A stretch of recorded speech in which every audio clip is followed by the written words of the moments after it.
think went to Iowa maybe. I'm not sure. Should I tell you a quick story about my Donnell Marshall one? Go ahead, you got it. All right, this is my Donnell Marshall one. The one about Donnell Marshall would be respect money. Okay. And the reason I say that is because what Donnell Marshall taught me in a way is how important money is and how responsible you have to be about money. A lot of these guys, these pro athletes have reputations like they don't know what they're doing with their money, they blow their money. Donnell Marshall signed a 9-year, $42 million contract when he came out of Connecticut. Right. 9 years, $42 million. It's about his second or third year in the league, and I'm covering the Warriors, and we're in Dallas. And it's the night before a game, and I went out and had dinner, and I'm coming back from dinner. It's about 11 o'clock. It's not late.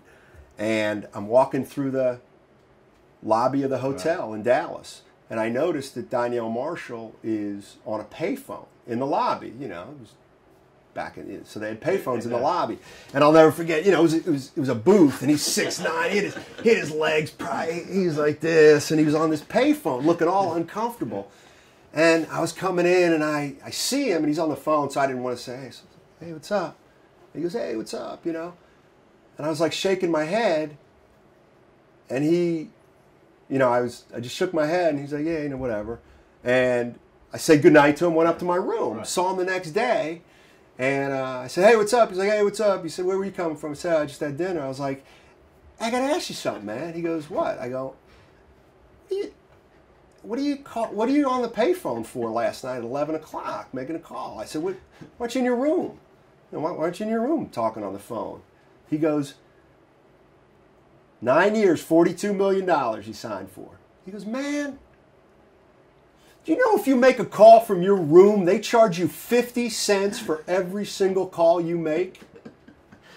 And I said, "Yeah, I know that." He said, "I'm not paying that." Right.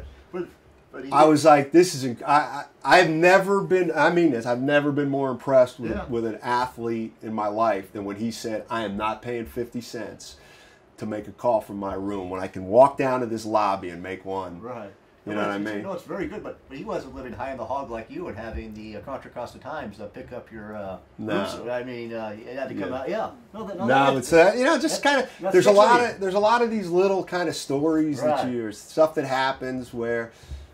You see that. I mean, people just see. Right. You live, not quite live with the guys, but you travel with the guys. Right. Everyone else sees them at the arena for 48 minutes, whatever how long the game is. You know, 2 hours, and they're just like us. You know, they're out there. I'm trying to think. Well, for me, it's just that you hear time and time again about these athletes who are penniless at the end of their careers, and the experience I had with this one player over the course of a long period of time was that he was very responsible about money. Right. Extremely responsible. Okay. And the reality is that I can name countless players in the NBA that I dealt with who were that way. Eric Dampier was another one. I mean, he was extremely responsible with his money. You're never going to have to worry about him, you know. But I mean, I don't want to single two guys out there. More guys are like that kind of than the other way. That's good because people, you know something? Other than me asking these questions, people, I like hearing about this, but people like to, no, I know, the point being is people like to hear about guys blowing their money. See? Right. That's what's sad. That's the only guy that's asking about guys being responsible is you and me. Right. Because we know the truth. People that what sells stories, there's people buying cars and not paying for them. No, these are better stories. And that'd be funny. I think Donnell Marshall goes back to Reading, PA, maybe that gym. Yeah, that's where it was learned. Well, and you know, Donnell Marshall's a guy from Reading, PA, so I knew him a little more. Right. Or I shouldn't say I knew him. I covered him in high school. I saw him play in high school. I saw him. You know who his big rival was in high school was Kerry Collins. He went to Villanova. No, Kerry Collins went to Penn State, the football player, the pro football quarterback. I was thinking Kerry Kittles. Kerry Kittles, yeah. Entirely different guy. Yeah. Okay, so Kerry Collins could play basketball. Yeah, he played basketball also. Right. He was good in basketball, but obviously not as good as Donnell Marshall. Right. But Kerry Collins went up. They were kind of high school rivals. Donnell got him in basketball every time. It might be a story. That was a big deal when Donnell Marshall went to UConn. I think. Or yeah, he had the pick. He had the pick of. He was one of the first guys to go to Connecticut. Yeah, exactly. That's one thing I remember. Right. And I know one of the reasons that he went there was because of the style that they got up and down, and that's what he really wanted to do. Yeah, maybe. And he didn't. he didn't have to play all on the interior, I think was another. Maybe his boss wanted to play with Donnie Marshall and confuse people. Remember that? Danielle was better. Yeah, exactly. But I think that led to Ray Allen became a teammate, I think, a little later with those guys, possibly. One of my weaknesses is timelines. Right. You know, like I know Ray Allen went to Connecticut. Obviously, he was behind Danielle. Yeah. They must overlap. Yeah, okay, fair enough. You know? Yeah, exactly. This is just an obscure thing. We're talking about Ray Allen.